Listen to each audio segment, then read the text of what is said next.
Today we're getting into a really practical method for reaching your goals, and it comes from Genevieve Behrend's classic book, Your Invisible Power. We're going to break down how to shift from just wanting something to actually truly attracting it into your life. But let me ask you this. Have you ever felt that? The harder you chase something, the more it seems to slip through your fingers? You're putting in all this work, but it just feels like you're running in place, not getting any closer.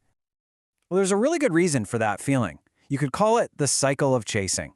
It's this frustrating loop where our intense desire, all that effort, can actually start working against us. We end up trying harder and harder, but just feeling more and more stuck. Now, what's so interesting is that this isn't some kind of personal failure. Behrend's work points out that when we get way too attached to an outcome, we build up these really rigid expectations. And when reality, doesn't match up perfectly, we get disappointed and frustrated. It's just a natural result of where we're putting all our mental energy. But here's the good news. There is absolutely a way to break out of that cycle. So in this explainer, we're going to unpack a simple method to shift away from that chaotic, chasing energy and into a state of clear, calm, and productive focus. You see, the core idea from Genevieve Behrend isn't about pushing harder or using more willpower. Nope. The real solution is about bringing more order to your own mind. It's all about organizing your inner world first. And that brings us to this key concept she calls an ordered mentality. Now, this isn't just wishful thinking, okay? It's a very specific practice of deliberately creating a clear picture of what you want in your mind. The whole goal is to get your thoughts to line up nice and orderly, which gets rid of that frantic feeling of hurry. Behrend really nails it. She says that feeling of rush, that I need it now anxiety, that's really a form of fear. And fear just destroys our creative focus. The antidote, she says, is this calm, ordered state of mind. And this is so cool. This is where the century-old wisdom connects perfectly with modern science. Research today shows that when you create a vivid mental image, your brain actually activates a lot of the same neural pathways it would if you were really experiencing that thing. You're basically handing your brain a blueprint, training it to recognize the reality you want to create. So, okay, how do we actually do this? Well, that brings us to what we can call the alignment method. Think of it as a simple framework for getting your inner world, your thoughts and your feelings, to perfectly match the outer world you want to see.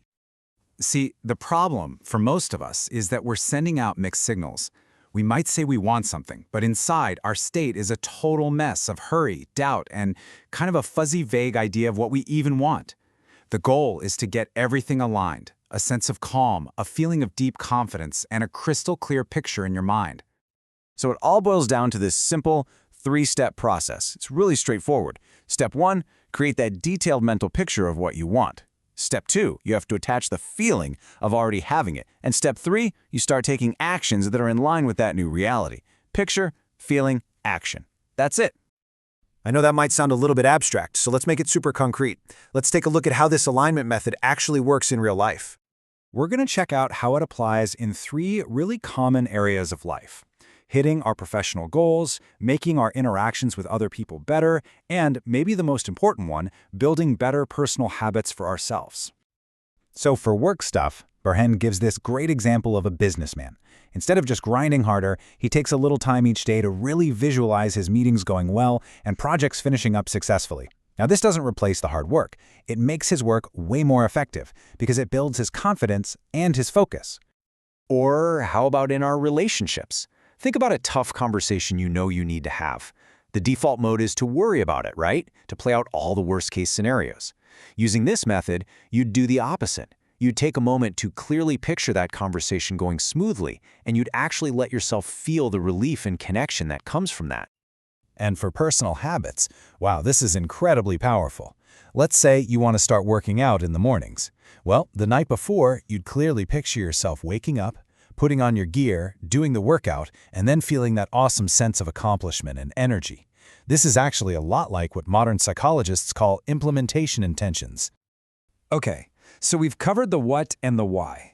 Now let's turn this into something you can actually feel and experience for yourself right now. Here's a really simple practice. First, just pick one thing you want. Just one.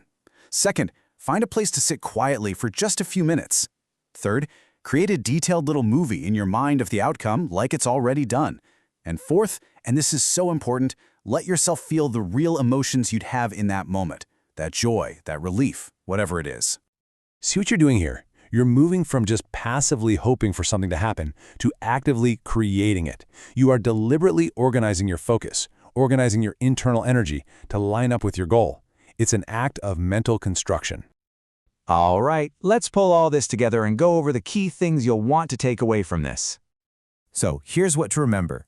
First, just chasing after things often creates more frustration. Second, the answer is to build an ordered mind, and visualization is your main tool for that. Third, the method is simple. Align your picture, your feeling, and your action. And finally, that invisible power she talks about, it's your focused, creative attention. That's it. Now, that whole process really hinges on that very first step, doesn't it? Creating a clear and really compelling mental image. So the obvious question is, how exactly do you do that well? Well, that's exactly what we get into in the next part of this exploration. The very next explainer in this series is all about the specifics of how to form that powerful mental picture. You can find the full Your Invisible Power playlist right on our channel. Thanks for tuning in.